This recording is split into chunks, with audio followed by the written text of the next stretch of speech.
Hi, I'm Barb, Maple PhD, and as an astronomer, I see the universe in everything that I do, including board games. In this series, I am looking at the board game mechanisms on Board Game Geek and seeing where I find them at work in the universe and the way that we study it. This time, we're looking at the mechanism of memory. With this mechanism, a board game will have some hidden information that players might be able to remember. And if they can remember it, they might get an advantage during the game.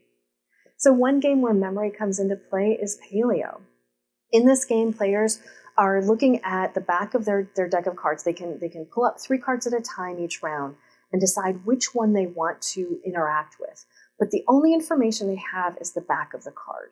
Some of those cards are going to have different symbols on them, and if you can remember what hazards or good things happened with those different symbols and how much, say, strength you need in order to overcome it, you will have a more informed decision about how to work together and maybe when to encounter that card. Now, another game where memory comes into play is Picture Perfect. In this game, you are trying to set up the perfect group photo, but everyone in the photo has a different demand of where they want to be, who they want to be next to or not next to. And those demands are all stuffed in these little envelopes that players have. They're spread across all the players.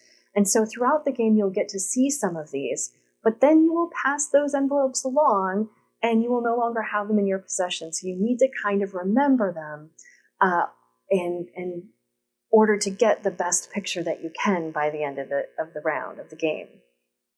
So in astronomy, the mechanism of memory reminded me of a finding from a few years ago of a population of stars that had kind of a cosmic memory of where they came from.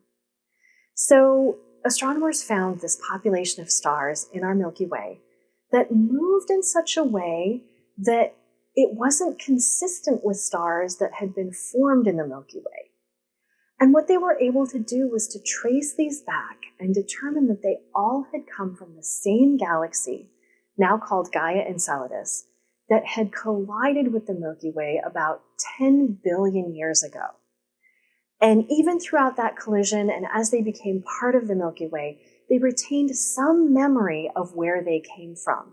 And because they did that, and we were able to discover them and kind of trace where they came from, we were able to gain a bit more understanding about how our own galaxy formed over time and the things that have affected it throughout cosmic history. So the next time you're playing a game and you are trying to remember that one piece of information that will help you win the game, maybe you'll at least remember this population of stars that has a memory of where they came from before joining the Milky Way and what they've contributed to our understanding of how our own galaxy has formed. Thanks for joining me. I will continue this random walk through the Board Game Geek mechanisms, so be sure to like and subscribe to my channel so you know when those new videos come out. Otherwise, in the meantime, you can follow me on Instagram and Twitter as MaplePhD, and I have a blog at maplephd.com. We'll see you next time.